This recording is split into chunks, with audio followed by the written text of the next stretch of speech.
Welcome to Pigskins and Pageantry, a podcast dedicated to all things SEC football.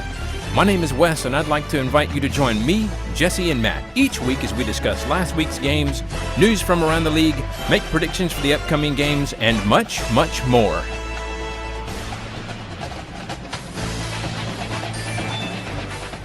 And what's up, everyone? It's nice to take in a full weekend of college football, even if it wasn't all marquee matchups.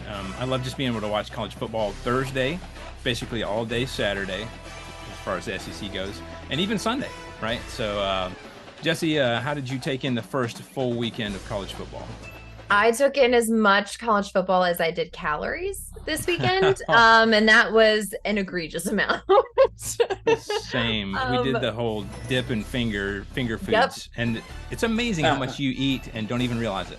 I ordered over $100 worth of chips and dip variety on DoorDash on Saturday, and they literally brought like 8 bags of chips for all of the things I ordered. It was just me and my boyfriend, and I'm like, they must have assumed that there was a family of 8 inside this house with the amount of like silverware chips they gave us. No. But if you believe in yourself, you can do it as well. I was So, like, yeah. I need to allocate a certain amount of chips and dip per game.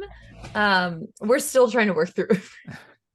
We have tons of leftovers as well. So Matt is traveling today, so standing in for him is a Tennessee fan and a good friend of mine, Johnny Ellison. How's it going, Johnny? It is solid. I got to confess that my daughter, I just shared this before we started recording. She's just started. This is our final child, our last child. She started 3 weeks ago at Samford University in Birmingham. And my wife and I'd scheduled a trip up Labor Day weekend on Saturday to see her for the first time since she took off for college. So I did a lot of watching on my phone. That's why God created ESPN Plus. Yes. But I will say, I'm a pastor, Wes, you know that. I was your pastor for some time, but the college football weekend did make my sermon yesterday. So I don't know what that counts, but I felt like it was significant. I think it does. It counts very well. So, I appreciate you standing in for Matt, and a Tennessee fan. I don't know what it says about me, but it seems like I have a ton of friends who are Tennessee fans. I don't know what's You need going to on with that. reevaluate, Wes. Right? You're a good guy. You're a good guy. It's hilarious. But anyway, let's go ahead and talk about some of those games and discuss a little bit about them. Always remember, if you ain't first, you're last. All right, so let's get started with the epic game that was South Dakota at Mizzou. Mizzou taking this one 35-10. It was weird the way the point differential worked out. Matt and Jesse both ended up getting the point here. So Mizzou dominated the first half, but I think they hope to close out games a little bit better in the future. It seemed like they kind of didn't keep their foot on the gas as they would like. And then Matt put in his notes here. He said Drinky gets a chance to shine before Mizzou gets dragged back to earth. So do you guys have anything to add on that one? No. I think that it's just the first week. Look, So the first full week of football, most teams get to play a far inferior team. So everybody comes away feeling good about the first full weekend of football and good that their team won. So, yeah.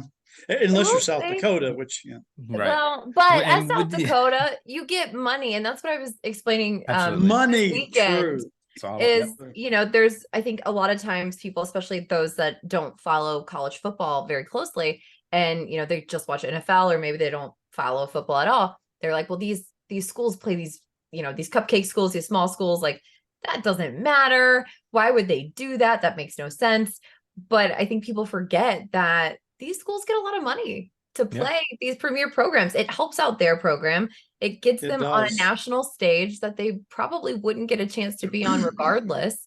So it really is important for these smaller schools to get this opportunity to play, another level of competition, which is great for their players, get a lot of money for their program and their university, and then also get that national broadcasting or even just a bigger broadcasting. I think it's awesome. And they jump to play. It's not like anyone's forcing them. Like, this is a big opportunity. And other programs like that may be a mid-tier or closer to a premier program tier, they still want a chance at playing in a playoff. They don't want to hurt their chances. So they may not be as willing to play as, Right. South Dakota State University and Technical College. Yeah, and if you, in the name of competition, if you cut out some of these games, like you said, these schools are missing out on that revenue. That affects not just the football program, but the school as a whole. And So if you talk, go ahead. go ahead. If you talk to these ADs, a lot of them, if you hear them interviewed, it's not just that money's nice. Some of them count on this money to fund their entire athletic program, and Right. it really is a big deal. So right. Absolutely. And there are the very few times, but it happens that they win. They get It does happen. the upsets happen. There's always a chance. So you're saying there's a chance that There's a they actually chance. pull this out. And what a cool story that would be. That would be amazing if somebody actually gets to win. I was just saying the most recent one in my mind that comes to my head is didn't LSU lose to, was it Troy? Yeah. That they lost to? Yes. Yeah. Yeah. I think that might have been one of the ones that got Coach O fired. So Yeah, they lost to Troy. I mean, Yeah. Troy is not a program to laugh at. Like Troy's a Right. pretty decent football program, but yeah, they lost. So anything can happen on any given Saturday. You get Any money team. and a win. I did notice that nobody played App State. That was an Right. FCS team. Exactly. They don't want them. They don't want them. Nobody They're bad chose that news. one this year. We're done. We are done with you, App State. Forget your money. We're not playing Yep. you anymore. That's No. true. But not all SEC teams were happy on week 1, and True that. we're about to get into that. Florida at Utah. Utah winning this one 24-11. Did I have that score right? Is that 11 just looks weird to me? Does it look weird? It Yeah, probably I think I looks meant weird that's, to- I think that's a typo. No, it's 11. Is it really? No, it's 11. It is. Gosh, It's why did- 11. Why did I? Okay, It looks I just- weird because it feels I- wrong. I watched. You rarely it. see 11. Yeah, it's not in the multiples that you think of, but it is Right. possible. Yeah, I watched it and then I just read it and it just looks strange. But anyway, so Matt got the point in this one. This one was just, man, Utah's first play from scrimmage was, I guess, a bad omen.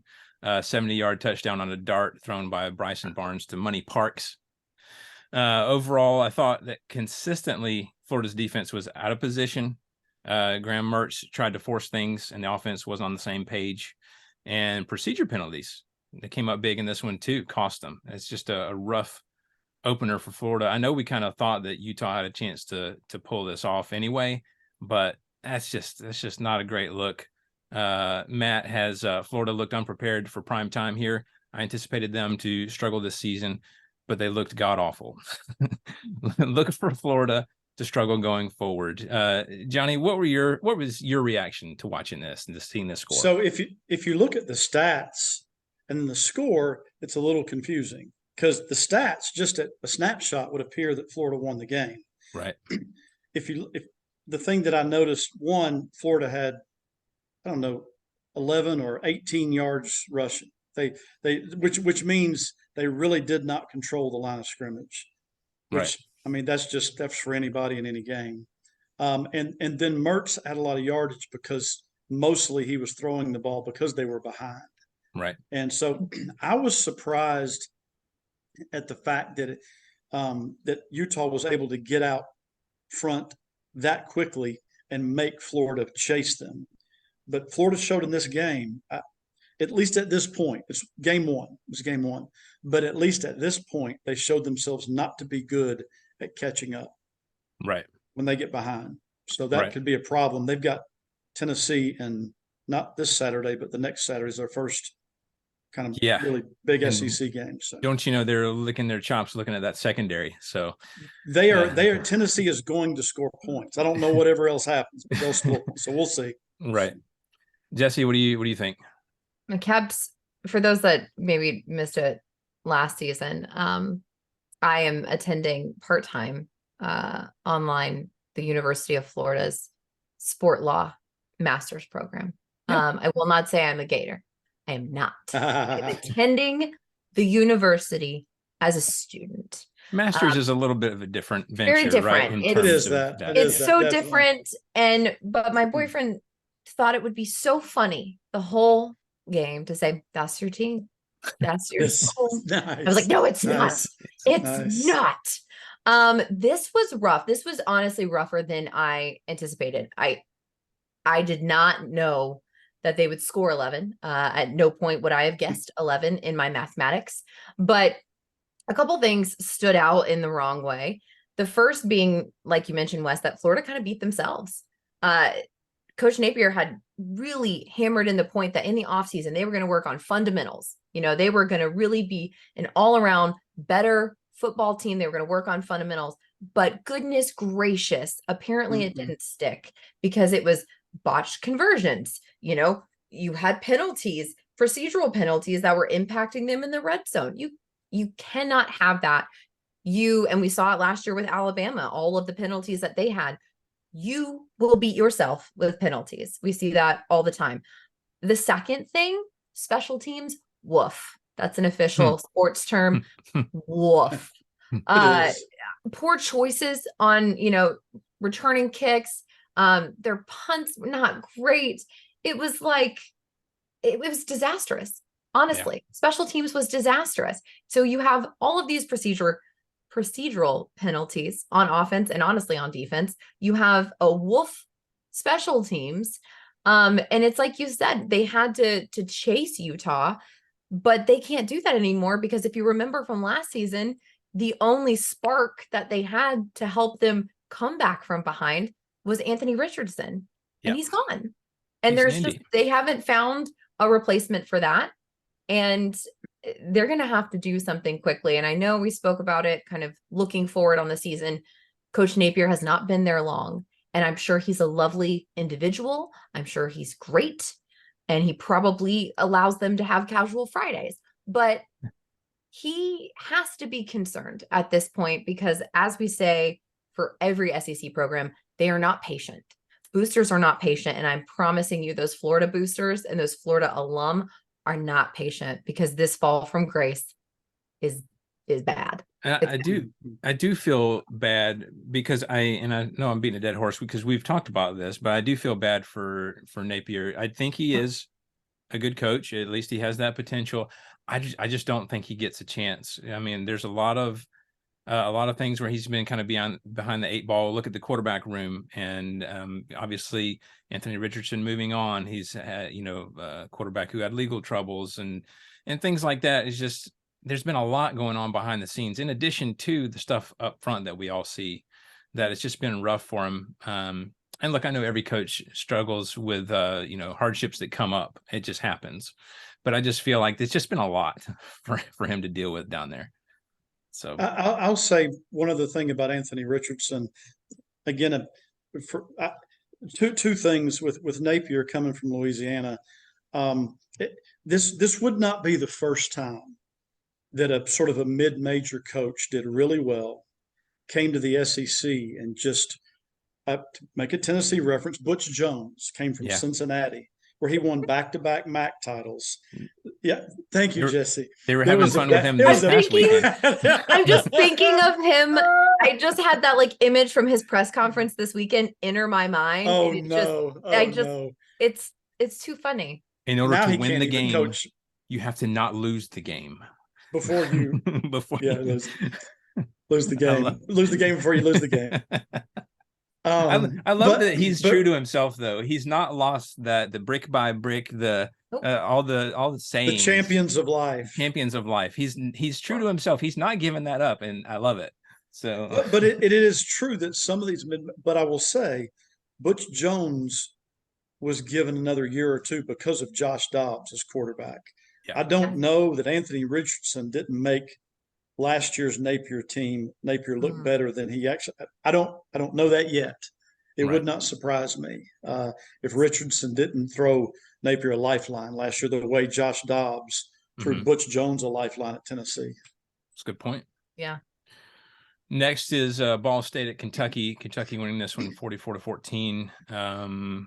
We were tied in the differential, and I did the math, and I get the point. So the only comment I have for this is good for Ray Davis, right? Vanderbilt transfer, over 100 yards rushing, 2 touchdowns. So good on you, Ray. So That's all I had. It looks like Matt didn't have a comment for this one. I'll let you guys chime in if you got anything. Nope. I told you to watch out for Davis. Yeah. He's a good one. He's a good one. And I personally despise Kentucky as a Tennessee fan, but I like Mike Stoops. He just is like the lunch pail kind of a coach who's just really stayed in there and taken a basketball school and built a solid program. Right. And so made it's it a where perfect fit for him. He'll stay there. Yeah. Kentucky doesn't have over, really high expectations. They want to win. He does that. He wins what he's supposed to win. Sometimes he wins the ones he's not supposed to win. And it seems like culturally it's a great fit. I think Stoops stays there as long as Kentucky will have him. Yeah. And he's not the basketball coach, so there's a lot less impatience. Although, did you see I loved that there was a little bit of infighting last year between him and the basketball coach as to, is this a basketball school or a football school now? So, True that. It was kind of funny. Calipari, it's been a while since he's won big, so we'll see. Yeah.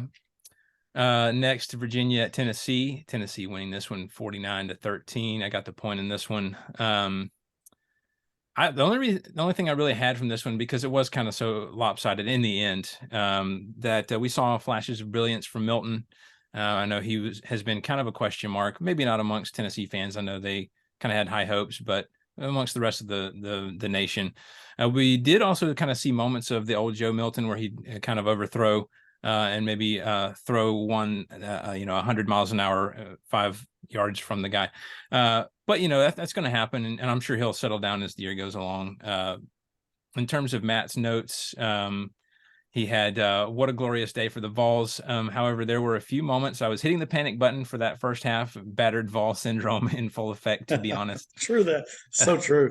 So, it's a real thing. I know, right? That being said, I was really impressed with the defense. Offense really starting to click in the second half. Big names to keep an eye on going forward. Dylan Sampson, 3 touchdowns. Tyler Barron, 2 sacks. Barron made himself an absolute menace defensively. Running back room is dangerous and deep, not to mention Squirrel White is primed for a huge year. Nico looks good in relief. Excited to see what we can do when we get into SEC play. Sticking with the Tennessee fan theme, Johnny, what are your thoughts on this one? So Joe Milton, I think, left after the third quarter. I honestly thought this game would be closer than this. I really did. Milton threw well. There's only one throw that I recall that he was sort of like the old Milton, and it was an underthrow, surprisingly, to Ramel Keaton, which would have been a touchdown had he put it out front. It was a completion, but otherwise, but really offensively, Tennessee had almost 300 yards rushing, and that to me was the offensive story. They just crushed Virginia running the ball, and they had 3 different running backs that really played well. And then they're going to score points. Milton's going to throw for a ton of yards and all that, but defensively, this is what they've been trying to do: is get a lot of speed off the corners, number one, and a lot of pressure on the quarterback. Number two, that when they rotate in, because with Tennessee's offense, your defense, it is difficult to play defense on a team with an offense like Tennessee's, because you're out there so quickly. You're so tired. So they've literally got 3 levels of defensive linemen where it really doesn't drop off much. And even Tony Elliott after the game said that he saw Tennessee rotating players in, and they really didn't change much from one group to another. And that's a big deal that's just recruiting for Josh Heupel. Yeah. Yeah, and the defense had flashes of that last year. I know was it the Kentucky game where they just absolutely just lit them up on defense and didn't give up much of anything. So the defense definitely has potential to kick in and has for quite some time. Jesse, what were your thoughts on this one? Last year, one thought last year against Georgia, Tennessee really they didn't have the Georgia, and Georgia just took him apart in the second half. So it's the depth. It's a big deal. Sure. Yeah, depth is definitely going to be key for them moving forward. Jesse, what were your thoughts on this one? I was just honestly, with like what Matt said, just a couple times in that first half, I was like, they they should be beating them by more, right? Like we're all watching this. It's week 1, right? Yeah. And then it was like, they decided to kind of take the brakes off and really play like the Tennessee that I expected to see this season. So other than that, it was exactly what I expected. And, part of me, despite being a Bama fan and outside of being a Bama fan, I did want Virginia to do a little bit more. They've had a rough, Right. rough present. And so I kind of was hoping maybe they would get some joy, but they didn't, sadly. Yeah. The running back that was shot, I think he actually had a carry or two of the game. Yeah, that was I saw that. Yeah. Yeah. So we'll see. It looks like they're maybe not much of a drop off after all. Offensively, we'll see. Moving forward, we have Mercer at Ole Miss. Ole Miss winning this one 73-7. That's not a typo. Matt won the point on this one. I have nothing to say. Matt says poor Mercer. Good payday for them though, as to your point earlier. That's it. Yeah, I don't have anything to say. This is we have to talk about the fact that the real story of this game is Juice Kiffin, the yellow lab. He can do it all. Kiffin. He Nice. the kicking tee off. He was adorable. Yeah. So at least, even though Mercer got the snot kicked out of him, they did get to see a really cute dog. So that's worth it right there. That's something. Yeah. No doubt. Mercer has if you've ever been to their athletic complex, to me, it's just really pretty the way it's set. So this is just a little bit more financial investment to be able to put in that and make it look even better. That's right. I love it. Next is UMass at Auburn. Auburn winning this one 59-14. Matt getting the point here. Hugh Freeze's first game, passes all the tests. It's an easy opponent, but they didn't struggle. And all the quarterbacks got a chance to play, which is important for depth. And obviously also, especially nowadays, keeping guys out of the transfer portal, getting some playing time in there. Through that. And also another thing that I saw, they listed, obviously Ashford's stats. They listed, who was the starter last year? For some of the games, he's transferred out west. I can't think of his name now. You're not talking about Bo Nix, right? No, not Bo. Bo Nix was one before that. But he was in Oregon last year. Yeah, right. Bo Nix, and then what was there was the other one. Gosh, it's aggravating to me now that I can't think of it. Anyway, those three guys that Harsin had. Ashford. No, so I Ashford listed him first. Ashford, Nix, and then the other guy. Anyway, all of them had wonderful games over the weekend, and so they're like, Harsin couldn't do anything with that. So, anyway, I want to. We're 30 minutes from Auburn, and Wes, you know this. We have sort of a connection with the Nix family, period, because Bo Nix's grandparents were members of our church in Warner Robins. Right. Bo Nix's father is now the high school coach right here in the community next to us in Phoenix City. And I really think Bo Nix sort of got robbed a couple of seasons simply because of terrible offensive coaching. And I'm not, it is what it is, but I think you're seeing him now do what he was always able to do. Yeah, for sure. Jesse, do you have any thoughts?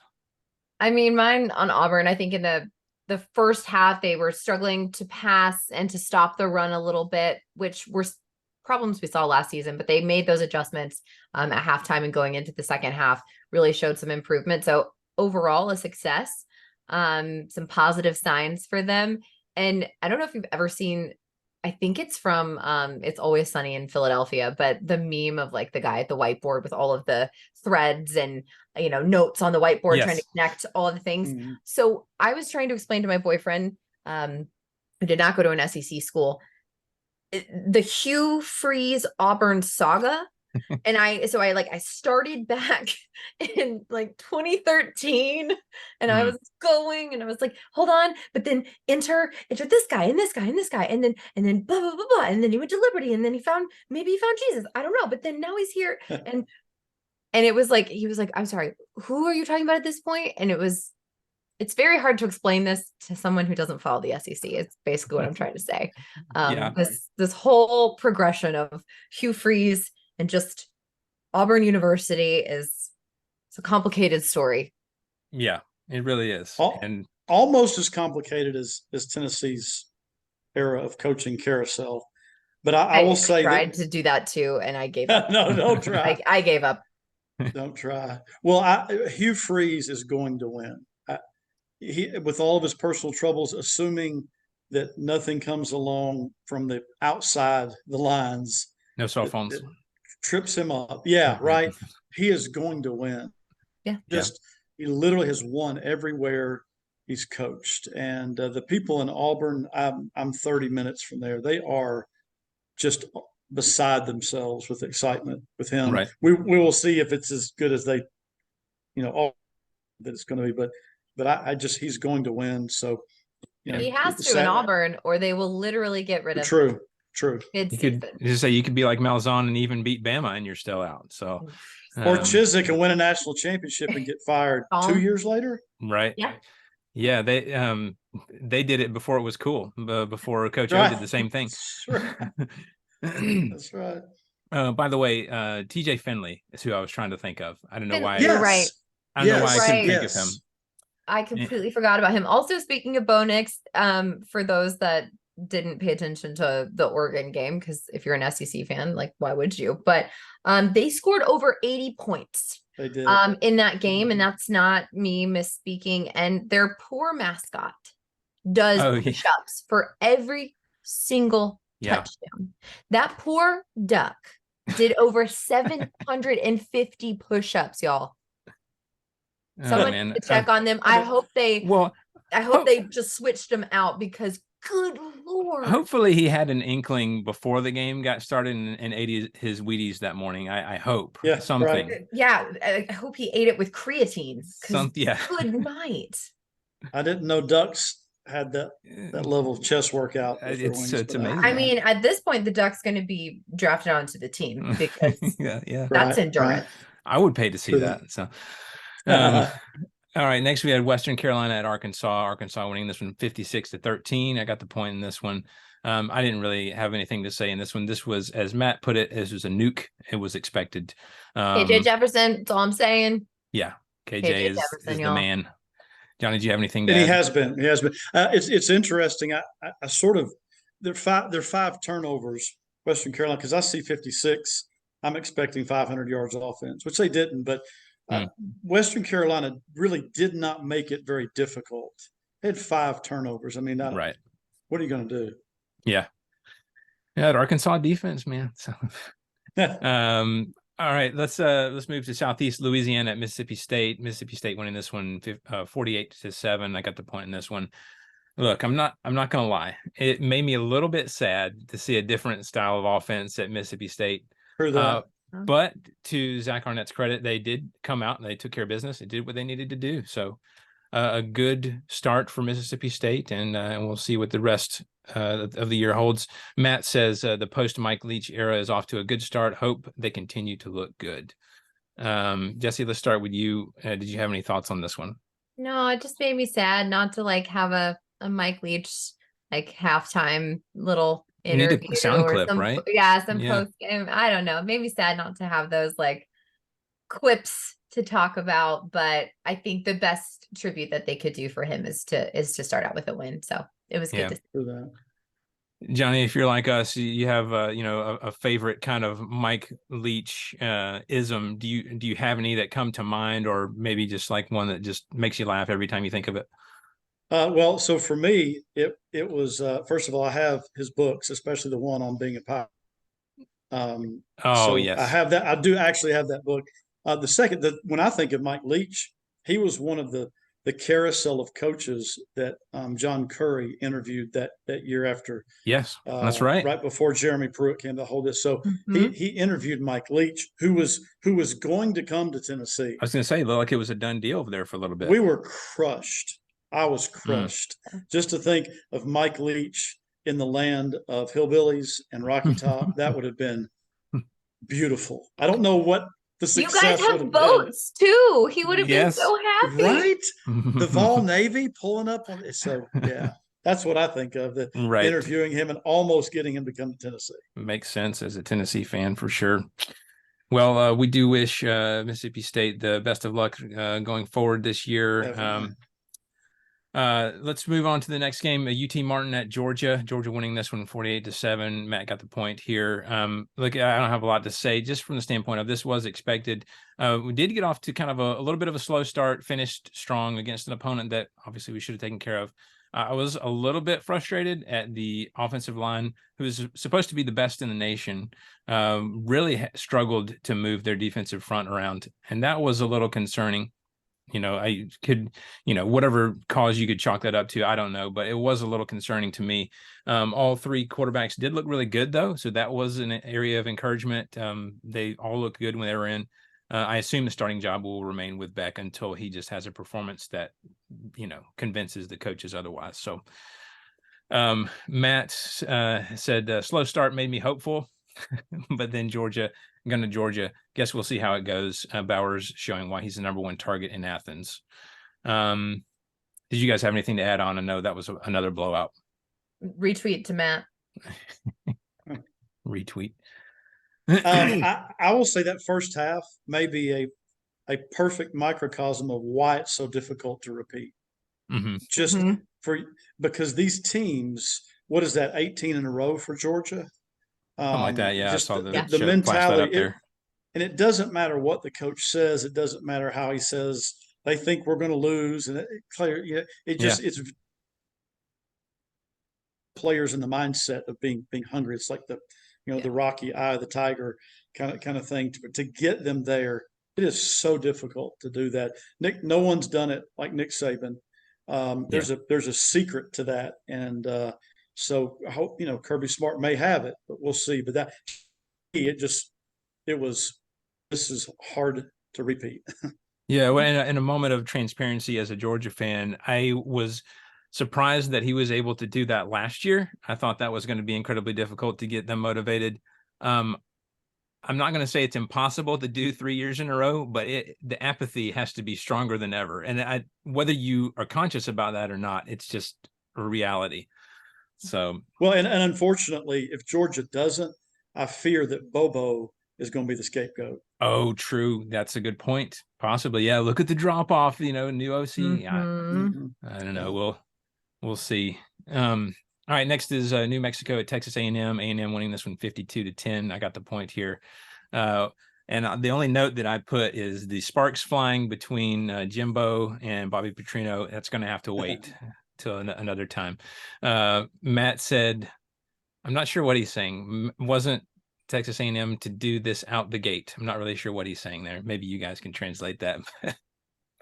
Anyway, did you have any thoughts? Yep.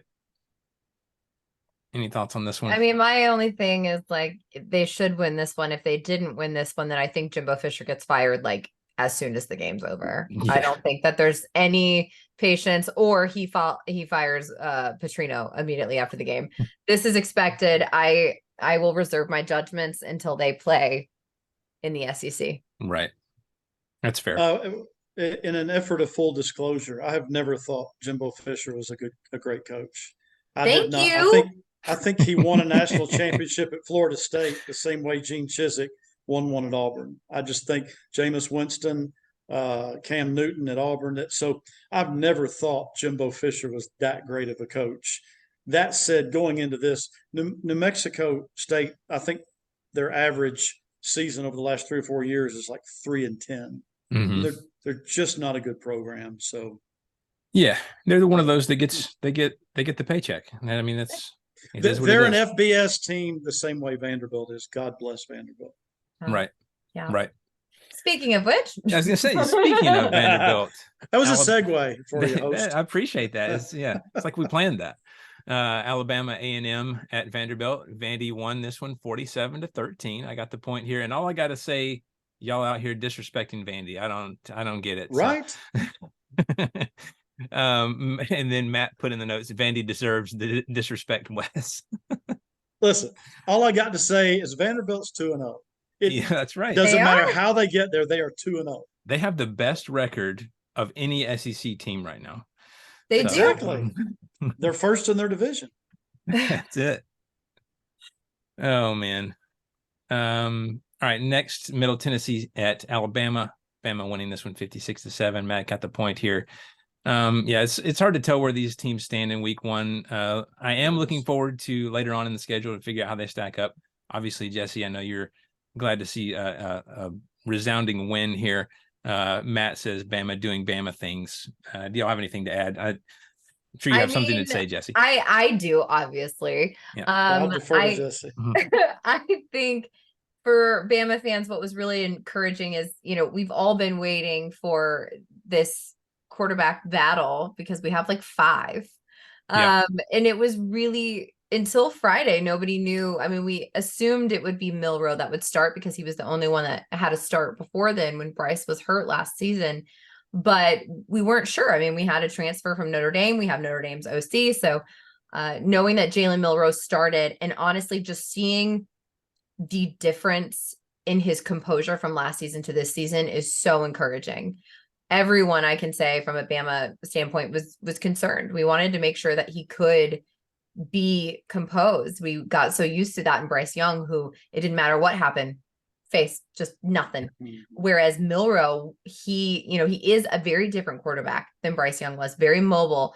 He reminds me his gameplay a lot of Jalen Hurts in that he is a very mobile, he'll run, and he can scramble really well. But when it came to passing, because if he got shut down on the run, his passing, it was not accurate necessarily. He threw a lot of interceptions last year. So to see his composure, and even, I mean, on like the second snap, it's a weird snap. It goes behind him. He picks it up and runs it in for a TD. Just that composure and the fact that he didn't immediately take to scrambling. He would sit back in the pocket and he would assess. I think his football IQ, his ability to make reads has really, really improved. So that was encouraging. I loved being able to see multiple quarterbacks. I mean, we took him out like at half, and we got to see Buckner. We got to see Simpson. So that was great to see because again, it's Milroe's job to lose. There are people sitting behind him that are eager to get in there, and they all got to score, which is really cool as well. Milroe made history with his ability to, have, what was it? It was a couple running touchdowns and a couple passing touchdowns. So loved that. Also, I think if you listened to the show last year, praise the Lord above that Bill O'Brien is away. Unfortunately for me as a Pats fan, he has returned to New England. I'm devastated. I digress. But Tommy Rees was coaching and did a great job in his first game. I will reserve all praise for him. But as a coordinator, it was such a vast improvement to what we saw with Bill O'Brien. Also, who knew we had a defense? When you're not coached by Golding, it's actually okay. So excited not to have either of those gentlemen anywhere near Tuscaloosa, and will riot if they try to come back. But we started to see the dominating defense that I think we were accustomed to in Tuscaloosa, that we kind of started to lose a little bit last year. Our defensive performance was great. It was awesome to see. So I'm excited. I'm also hella nervous for next week, but I'm more encouraged after watching this performance than I was before it. So roll tide. So if last year, if your coordinators were to be compared to an article of food, it was a stale ham sandwich. And I think at one point it was like the nasty nachos that you find on the floor of a dorm, or something like that, something to that effect. So this year, what food item is it after game one? Oh, after game one, I'm going to give our coordinators, I'm going to give them some, their buffalo chicken dip, fresh, hot out the oven. Okay. Everyone's excited. Good stuff. We're hopeful. Now it's really up to them in this second game to see if they make me want to throw up or not. But I'm hopeful. I'm hopeful that everything settles well. We hope it doesn't become the buffalo chicken dip that's been sitting there for 3 hours during the ball game that's Yeah. crusty around the edges, right? Yeah, that was not nobody in the wants that. crock pot warming. It was just on the counter. Yeah. Right. And was, and was made with slightly expired cream cheese. So we're hopeful. Johnny, as a Tennessee fan, I know you have some thoughts on Bama. Yeah. Nightmares most years, right? Jesse, was it it was the first possession with that weird snap. Yep. That Miller, right? Yeah. So that two things that I saw on that, one was he didn't panic, he picked it up, but just his athleticism certainly is above Bryce Young. Now, the one question, and that you brought this up, Bryce Young may have been the most accurate quarterback, or one of the two or three. Honestly, Hendon Hooker and he in the SEC were neck and neck. Yep. In completion percentage. He is so incredibly accurate, which is so important. So at Milroe, I guess it remains to be seen if he's going to. He doesn't have to be Bryce Young accurate, but obviously he's got to be pretty accurate. So we'll see that. But his athleticism was just off the chain, I think. Right. Yeah, well, and that was the thing that I appreciated about the way that Tommy Rees was calling the offense as well, is we saw with Bill O'Brien so much last season when Bryce was out, he was still calling an offense for Bryce Young with Jalen Milroe in it. And that was part of the issue, is they're very different. They have very different styles and accuracies. So calling the same plays for Jalen as he would for Bryce did not set him up for success at all, and probably fueled his panic. But we saw Tommy Rees, he's not trying to throw like super long balls. I mean, he threw a few, but it wasn't the overall call. You saw shorter passes, and I think not only does that set him up for success, that's more in his wheelhouse and just smarter overall for our offense, but you allow him to be successful, which builds confidence, which builds composure. It's just better all around coaching from an offensive coordinator. So to see the change in the plays called and knowing that they are for that individual, instead of just trying to make an individual fit into a system that is not made for them, I was very happy about. Yeah, Milroe had three passing touchdowns and 2 rushing. Yes. And setting us up for a later segment, there's been someone else did that in a game opener. His name was Cam Newton, and he won the Heisman that year. So not saying anything, but we'll get there. All right, next let's talk about North Carolina versus South Carolina. Was the disappointment coming through in my voice when I said that? Sorry. UNC winning this one 31-17. Nobody got the point in this one. We all picked South Carolina. I think maybe that was just wishful thinking. I don't know. But look, Spencer Rattler was sacked 9 times in this game. South Carolina rushed 31 times for -2 yards. That offensive line has got to do something. I mean, that's just not going to work, especially in the SEC. Matt says, and I'm going to butcher this, let me know if I said it wrong, Schadenfreude. I know I've heard the term. I'm not sure if I pronounced it correctly.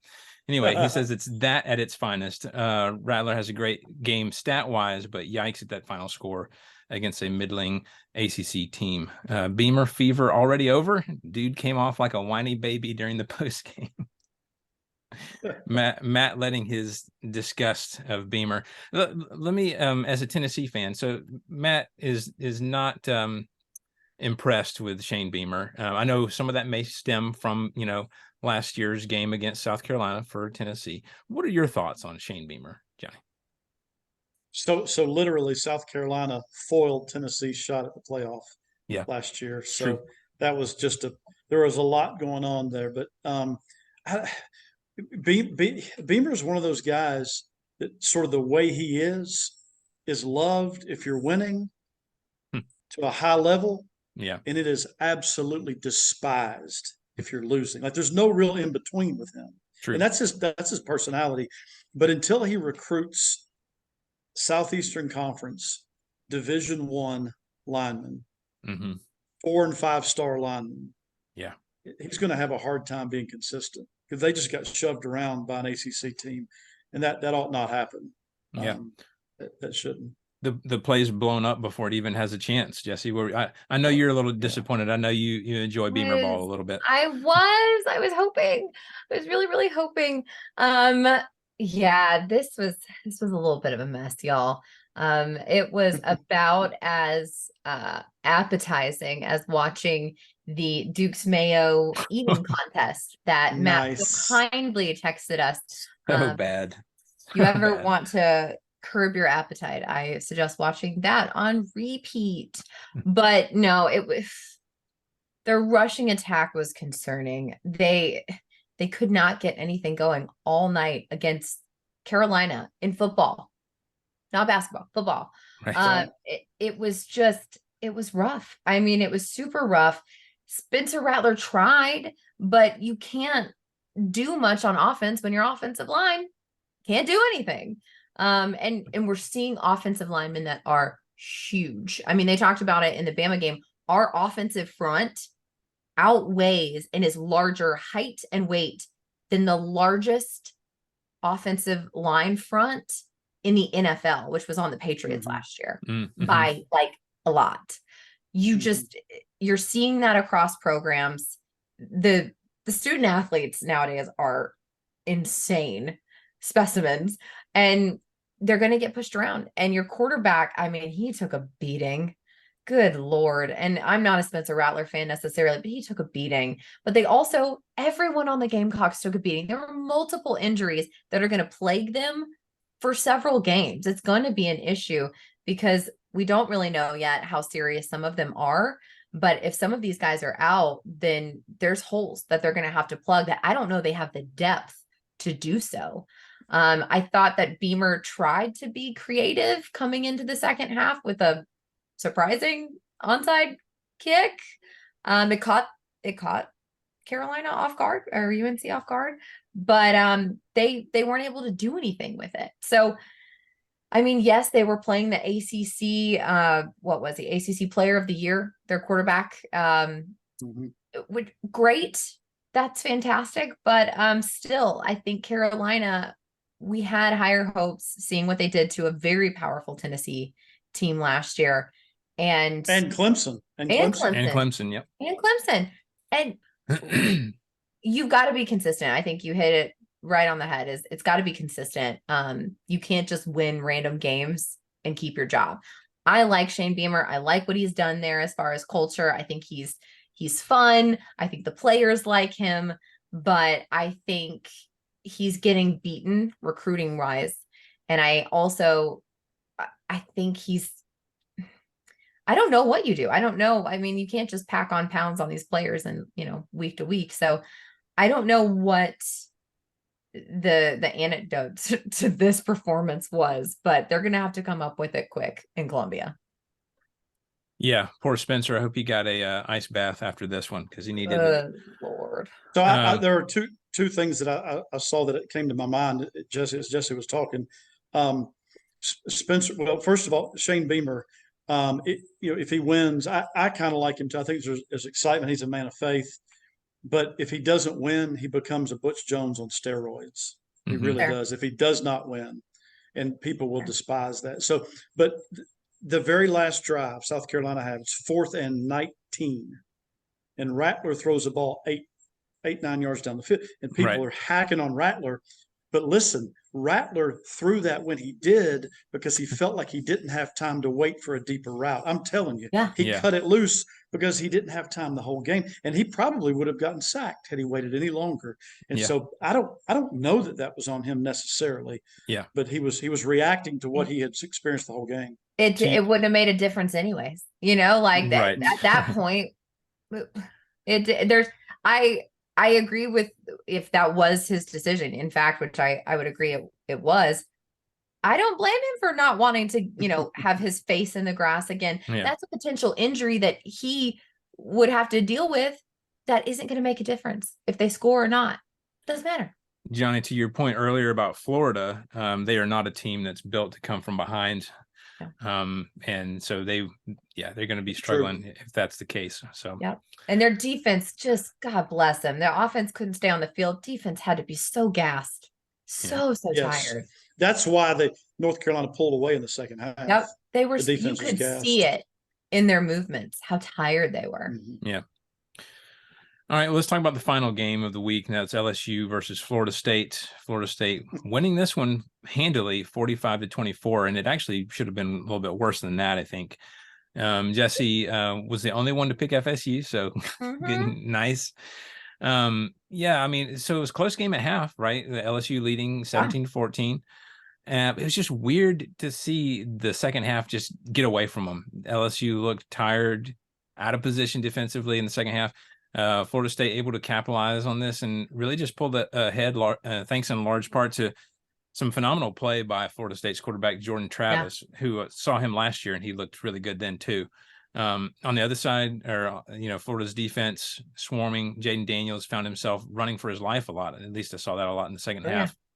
FSU just dominated both sides of the ball in the second half, no question, outscoring LSU 31-7 in that second half. So it's just kind of unreal to watch that unfold. And then Matt says, oh no, LSU, what happened? We haven't seen LSU get demolished like this since the SEC championship against UGA, or when Tennessee boat raced them at home last season. Paper Tigers in full effect. Don't believe the hype. Jesse, what are your thoughts on LSU? Be careful. Those LSU fans. I know they are get very mad at me. I guarantee they were mad at me when I picked FSU, but I'm not sorry about it. It was an exciting game to watch in the first half. It really was. It was boom, boom, boom, boom, and I was like, oh, this is about to be a thing. It was. And it was in the first half. It was not in the second half. It got away from them quite quickly, but I mean, Travis, I think, outshowed Jaden Daniels. Honestly, he really did. He was really great to watch. Their wideouts were great to watch. I mean, I think they made history with some of their stats there, but I just don't know that LSU was ready for this stage. Again, I know they beat us last year. Still haunts me. Don't worry. Still thinking about it. But I just don't know that they were ready for this much of a prime time. You're the only game on Sunday. They entered the night as a 2.5 point favorite with playoff expectations. All of the announcers were talking about it. And then it was really disappointing. They were competitive early, like we said, but in the second half, they just were not able to keep it up. And if you're going to be a playoff team, you have to play all four. You can't just come out and hope that the first half is going to carry you through, because it's not.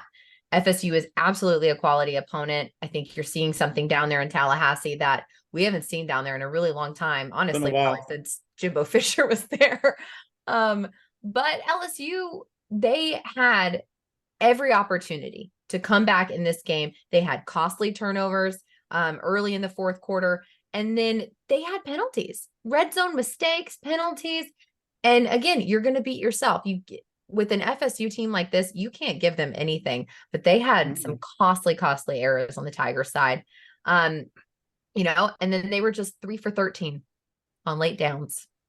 If there's one thing that I know that wins, or at least sure as hell helps you win, it's third down conversions. And if you can't convert on third down, you're done. I mean, you're done. So I think they struggled with the run game.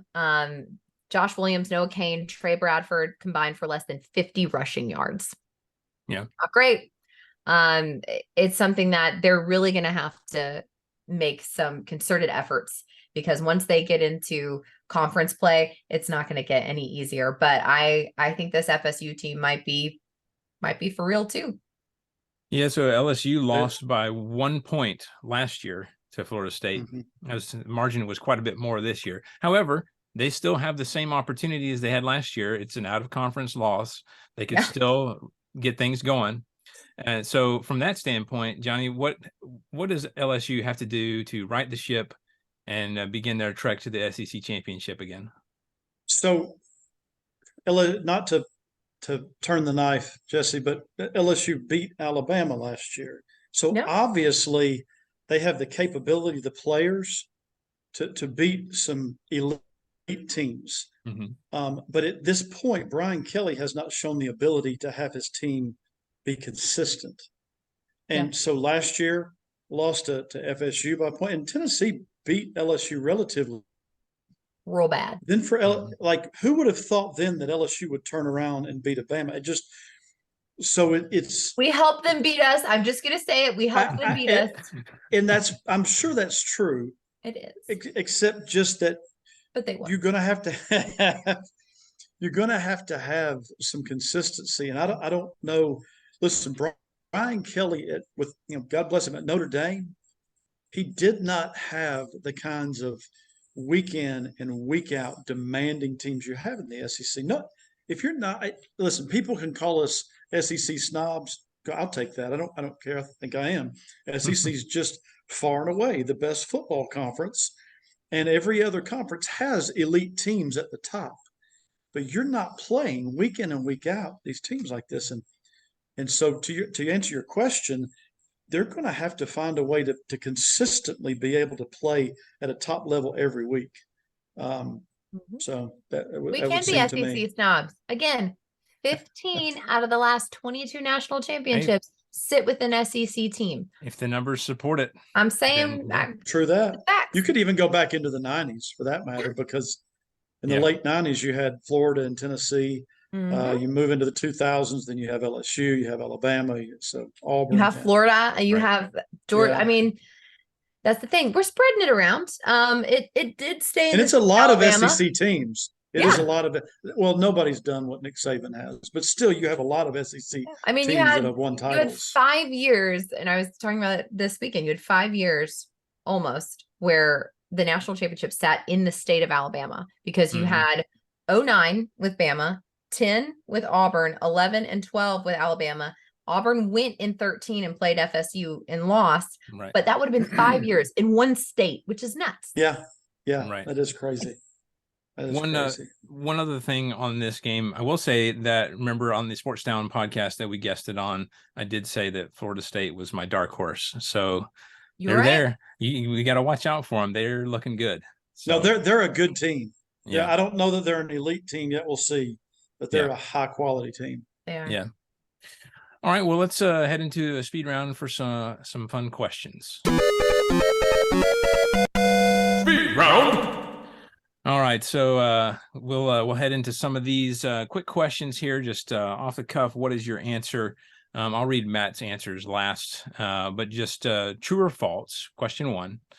Jalen Milroe is a legitimate Heisman contender. Jesse, let's start with you. I don't know. The Heisman's stupid, but also I don't know. I don't know yet. Maybe. My answer is maybe. The numbers non-committal, maybe. What do you think? The Heisman has been dead to me since '98 when Woodson won it over Peyton Manning. You sound exactly like Matt, and I love it. We Tennessee fans are consistent, but if Milroe is a Heisman Trophy candidate, then so is Joe Milton. Yeah. No, that's fair. The only reason I even put this on here is because they were talking about it. They were comparing the numbers with Cam immediately. Newton. Yeah. Immediately. So I was like, even my 12-year-old son was like, that was kind of fast, wasn't it? I was like, yeah, it was. It was, bud. Matt says neither. It's too early to tell, but Saban knows how to make them. So, fair. Question number 2. Pack it up. Beamer ball has gone bad like a jar of spoiled mayonnaise. Johnny, what do you think? Is the party over? Are we done? I fear as much, except that the last 2 games of last year, they popped up and had 2 big wins over Tennessee and Clemson. So maybe you still got a few days left on the expiration date, or maybe you're just getting to the expired buy. Right. But you got a few more days before it actually spoils. It's fine. It's fine. Yeah. Jesse, what do you think? The fact that you put a spoiled jar of mayonnaise is actually sickening just to think about. But I don't know that it's spoiled. I don't think it's a good start, but I think, at least from a player's perspective, it seems like Shane Beamer can really guide their attitudes and keep them at a really high, morality level. But I would also say, from a South Carolina perspective, it's not like they have the highest of hopes right now. I don't think he's in a hot seat. So I think it's fine. but I am concerned, and I probably should have mentioned this when we talked about them. What happens when Spencer Rattler leaves? I mean, he's got to leave after this year. So like, what happens? Because he wasn't recruiting, a star quarterback to sit behind him. So I don't know. I think this season he's safe, but I think next season's the time to see if there's a spoiled Beamer jar. I think that's true. I agree with that. My main concern is how they lost and how bad the offensive line looks. I'm not saying that the party's over for him per se, but the year is not looking to stack up well once you talk about all the defenses that they're going to go up against in the SEC. I'm not saying that UNC doesn't have a quality team or a quality defense, but just look for more of the same, right? So it's not going to get much easier for them through a lot of these games. Matt says, yes, absolutely. Yes, it's over. So, but I would say at South Carolina, like what, I don't know what would have to happen for Beamer to lose a job after this year. It would have to be atrocious because he's not at Alabama or Auburn or LSU or even Tennessee. It's just different. It really is. I mean, they kept Muschamp longer than I thought they would. Muschamp. Right? I don't know. That's I love him as a DC at Georgia. Well, listen, if you ask me how good of a head coach was Will Muschamp, I would say he's a great defensive coordinator. He really is. Right. He really is. Yeah. But that's the thing is I don't know what the tipping point is for South Carolina because I really don't know. It's a really high tipping point that I don't think we're anywhere near. And I guess my motivation in that question is not necessarily like, is he going to get fired as much as we saw an upward trend. I was like, is that upward trend over? So I don't know. Plateaued. They're going to be consistently inconsistent. I do appreciate the enthusiasm that he has and the fun that the players seem to be having as well, even in some of the like off the field stuff. And I do like that. And so from that standpoint, I don't know. We'll see. And then our final speed round question, is FSU that good or is LSU that bad? Johnny, let's start with you. I would say FSU is that good. I know LSU made a few mistakes, but not that many to represent that score. I would say FSU is that good.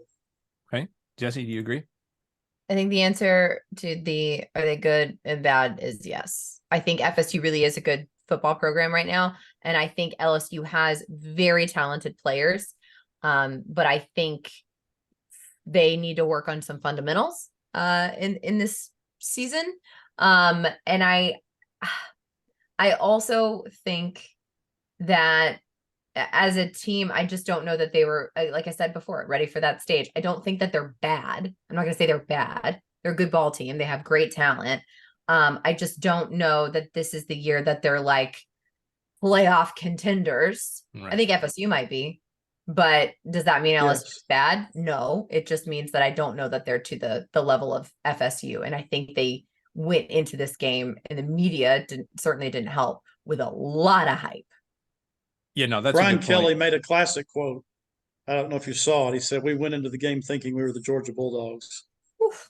I did see him say, something about we are not the team that we thought we were. Yeah. A little bit of a variant of the Dennis Green quote. Dennis Green. We are not who we thought we were. Right, exactly. I think it is a little bit of both. I can see this being the kind of the kick in the teeth that LSU needed, though, to kind of light a fire for the rest of the year. So, we'll see. But I do agree with you, Johnny. If I had to pick, I would say that FSU is that good. So Matt says FSU has improved since these two teams met last year. LSU hasn't. LSU isn't a bad team, just not elite. So, all right. Well, let's do a quick listener feedback segment. You want answers? I want the truth. You can't handle the truth. All right. So our first comment is from Mitch P. He says Alabama and Georgia are still on top. Ole Miss looks to have potential. And I hope Auburn is back. So a lot of things that we've kind of discussed already. But did you guys have any thoughts on any of that? I hope they're not back, Mitch.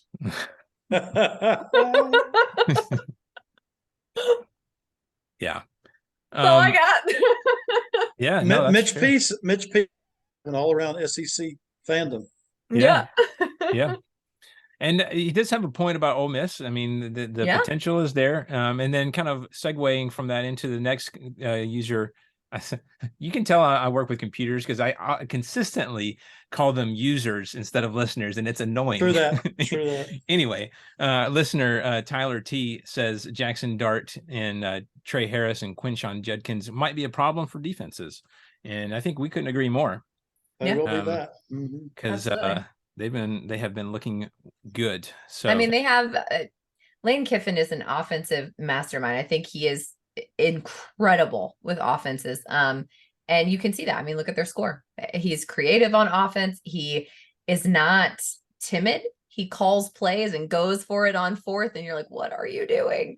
But it works out. And I think that excites his players. I think the fact that he lets them go for it a lot on fourth gives them a little bit of confidence and makes them have some moxie. So absolutely. And Quinshon Judkins is just a natural talent. It's amazing to watch him play. And I think it's absolutely going to be a problem for a lot of defenses, and really hoping not for Bama. Little difficult though. It was Mercer. There's not a good SEC team that doesn't have elite receivers and backs that are trouble for defenses. Alabama, Tennessee, Auburn. And so, not to splash water, I'm sure there'll be trouble for defenses, but this was Mercer, and so we'll see. Yeah. Well, Georgia will have an opportunity to find out as well on November the 11th. So, yeah, that's not a team we play every year. So interested to see that'll be a good one. Mm-hmm. Okay, so that does it for our listener feedback. Let's talk about some of these upcoming games. Ladies and gentlemen, let's get ready to rumble! Okay, so our first one that we're looking at this upcoming weekend is Ball State at 0-1 at Georgia, 1-0 noon on SEC Network. Yeah, just getting right into it. Matt says poor Ball State, rough start to that season. He's picking Georgia 56-3. Yeah, I don't have much to say about this one either. I'm going to go Georgia. I'd say that they are a little bit angry that they didn't get the goose egg last week. I'm going to go Georgia 49-0. Jesse, what do you got? Said it last week. I'm bored already. UGA 42-3. Johnny, 48-3, Georgia. 48-3, Georgia. All righty. Next is Vanderbilt 2-0, like we said, at Wake Forest 1-0. This one might be a little bit more of a reality check, though. That is actually 11 a.m. on the ACC network, and I'm not really sure why, but that's an interesting. Good game. Yeah. Really? So Matt has Wake winning this one 24-20. I think Vandy's a little bit closer than people think, but I think they just come up short. I got Wake 28-27. Jesse? I agree. I think they're closer. I am going to pick Wake Forest, though, 21-17. Okay. Johnny? I think I'm going to go with Vandy on this. Okay. 28-24. Breaking from the pack. I love it. All right. Next is Eastern Kentucky 0-1 at Kentucky 1-0, 3 o'clock on ESPN Plus. Matt has Kentucky 33-10. I'm going to go Kentucky as well, 52-10. Jesse? Jeez. I am also going to go with the Wildcats. I'm going to pick them 35-6. Okay. Johnny? Kentucky 38-7. All right. Next, Ole Miss 1-0 at Tulane 1-0. Look at this. Tulane is what, number 22 in AP right now? So they're right there. There. So it's a interesting matchup. 3:30 on ESPN2. Matt has Ole Miss winning this one 35-30. And what a surprisingly exciting matchup, right? Like Tulane looked great against South Alabama last week, but I think Ole Miss is going to be a little bit more of a test, obviously. So right now, Ole Miss is only favored by 7, but I'm going to go ahead and say Ole Miss wins this thing 38-28. Jesse? I agree. I think Ole Miss is able to take care of this. It's going to be harder than Mercer was, but I'm pretty confident in their ability. So I'm picking Ole Miss 38-17. Johnny? I don't think Ole Miss scores any less than in the 40s, so I'll go 42-28 Ole Miss. Okay. Like that pick. Next is Texas A&M 1-0 at Miami 1-0. This is at 3:30 on ABC. Here's another interesting one. Matt has A&M winning this one 30-27. Again, like Miami looked great against Miami of Ohio, the other Miami, right? Yeah. Big Ben's not there anymore, so we don't really follow them, I guess. But they get a little bit more of a test here. A&M is actually only favored by 4 points here, so don't sleep on this one either. I'm excited to watch this one. I think A&M's got their first stumble of the year, and I'm going to say they lose it in a close one. Miami wins 27-24. Jesse? I agree. I think this is one where we're actually going to get to see what an A&M team this season looks like. And with all of those transfers and all that fun stuff from last season, I'm picking Miami in this one in a close one, 28-27. All right. Johnny, your thoughts? I'll pick Miami 35-28. Okay. All right. Next is Kent State 0-1 at Arkansas 1-0, 4 o'clock on SEC Network. Matt has Arkansas 38-14. Yeah, I got Arkansas 48-10. Jesse, what's your pick? I think you're going to see some really good stuff from KJ Jefferson in this one. And unfortunately, Kent State is going to go home with a loss. So I'm going to pick the Razorbacks 35-10. Johnny? Yeah, I think, Wes, I'm more like towards your end of it, that this is not going to be nearly as close, even as Matt picked. So I'll go 42-7. Arkansas. Did y'all see who did Kent State play last weekend? Was it Central Florida? I think so, yeah. Anyway, they beat Kent State pretty handily, and their social media admin is just off the chain because they put someone call the National Guard, because I don't know. Are you familiar with that? The incident with the National Guard at Kent State? Oh, yeah.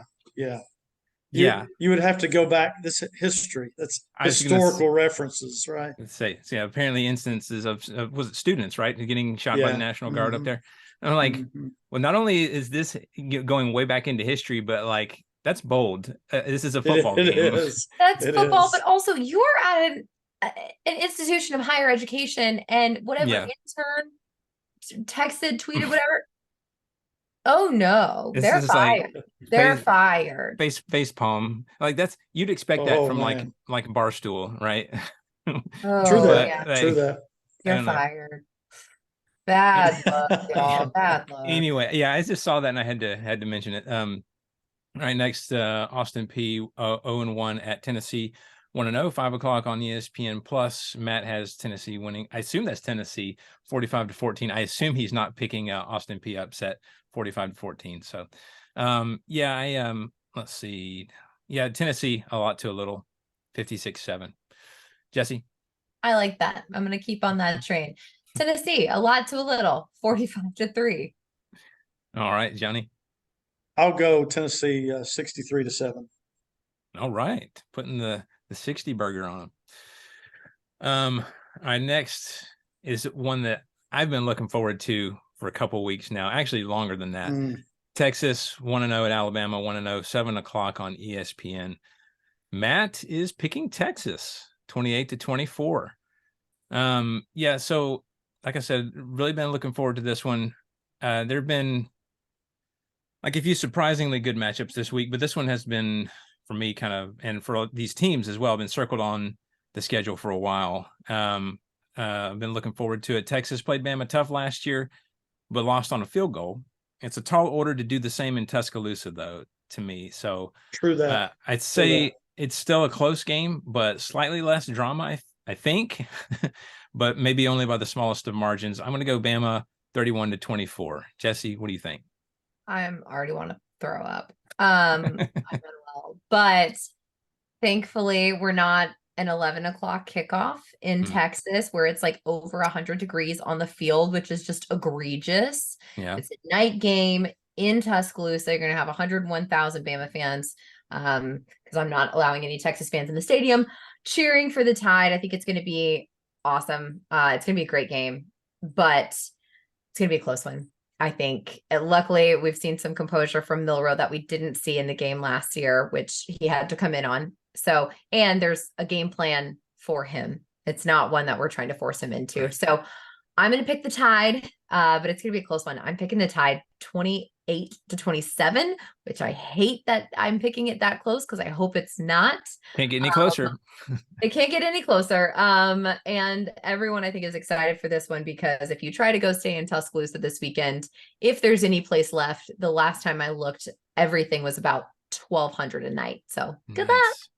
You might as well stay in Birmingham. It was even in Birmingham. Literally, it went as far as Birmingham. Yeah. That's crazy. And real quick, Jesse, enlighten us about the situation with the band, Texas's band. Oh my God. Okay. So let me spill the tea for y'all. So if you remember last year, I was really mad about it.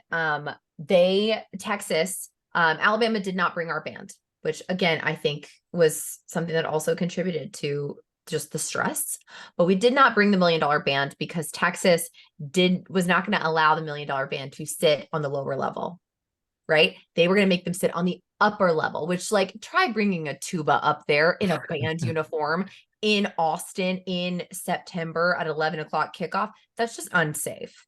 So to return the favor, now that it's in Tuscaloosa, we did not sell them any of the lower bowl tickets, and their band gets to sit in only the upper bowl if they decide to bring them.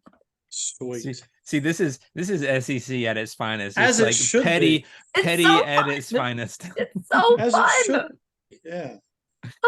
Oh, Johnny, what is your prediction for this game? So I would never pick the SEC usurpers, Texas, who are coming in next year.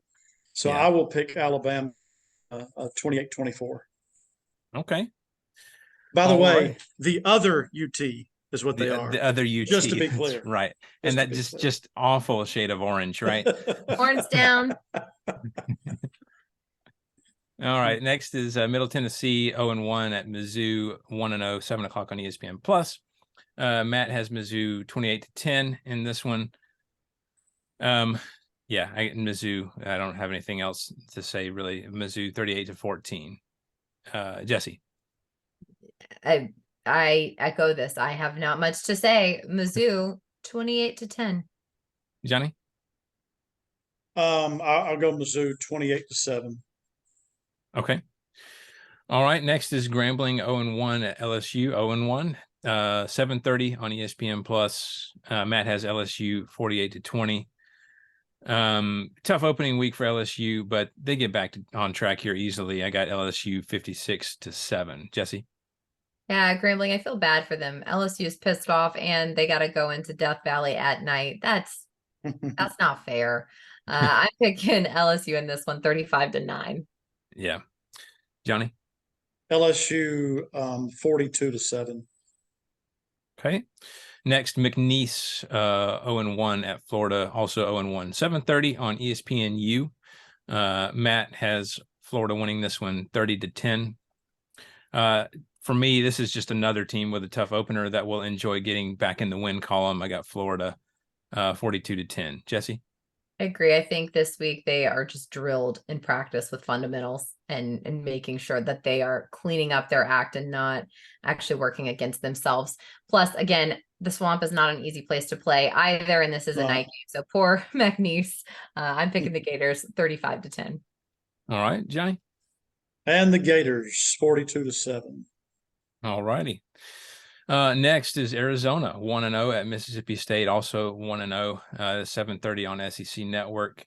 Matt says an interesting matchup here. He's got Mississippi State 27-17.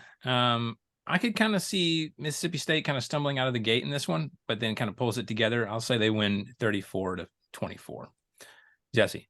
Yeah, I agree. This is an interesting matchup, and one that I would say a little stumbling, like you said, in the upfront once we're in the first half. But the Bulldogs, I do think, pull away with it in the second half. So I'm going to go with Mississippi State 28-21. Okay. Johnny. And I will go Mississippi State 28-24. Okay. All righty. Next is Furman at 1-0 at South Carolina 0-1. 7:30 on ESPN Plus. Matt has South Carolina 35-10. I hope South Carolina uses this game to kind of sort out some of those O-line issues. I'm going with South Carolina 52-13. Jesse? Yeah, I hope they do as well. And again, you've got a night game there in Columbia, but my issue is, and the reason I'm picking it closer than I think I normally would, is just the injuries that were sustained in the UNC game. I think that will affect them just a little bit this week. So I am going to pick the Gamecocks, but I'm picking them 28-10. All right, Johnny? And I'll pick the Gamecocks. This is sort of a bit of a rivalry, not really because South Carolina's probably going to win it, but you still got a lot of people region. So I'll pick South Carolina. I'll pick the same score as Matt, 35-10. Okay. And regardless, probably lots of Sandstorm played. So Do that. and then the final game of the weekend is Auburn at 1-0 at California. Cal 1-0. That is going to be 10:30 on ESPN. If anybody wants to stay up for that one, it's going to be kind of brutal. Matt has Auburn 42-28. It's like when the Braves go out to the West Coast, right? It's like, oh, are you serious? 10-10 start time. Right.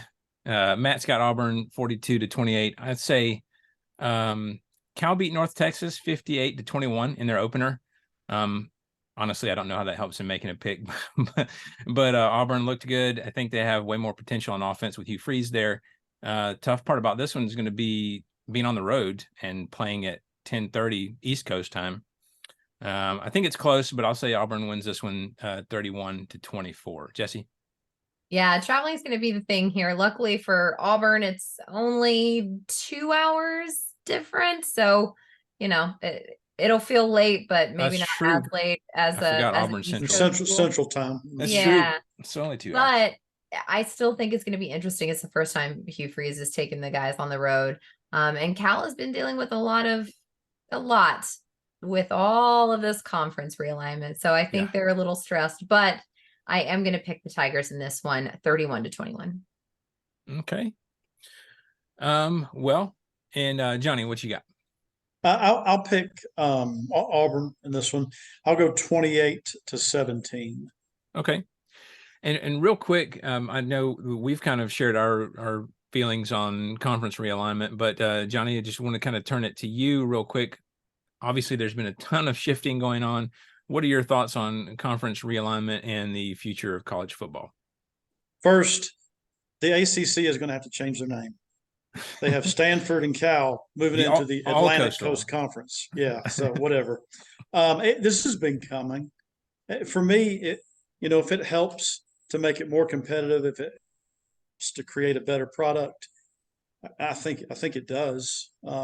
Then I'm sort of in favor. I know there's a lot of other conversation to be had relative to finances and the student athletes, the non-revenue sports. My son was a college baseball player. It is really difficult for them because baseball, softball, and a lot of those sports, basketball, they play throughout the week. So if you've got to go from Auburn or if you've got to go across the country to play and then back, you got class, it's very difficult.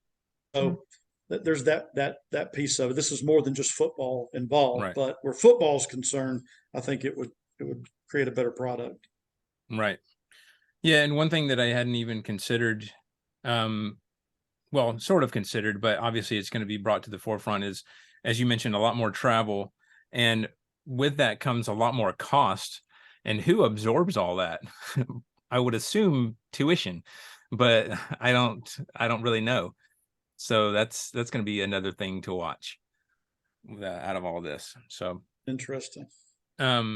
Real quick, before we go into our outro, is we really appreciate you coming on the show, Johnny. Is there anything that you would like people to know? Any social medias you'd like to plug? Anything like that?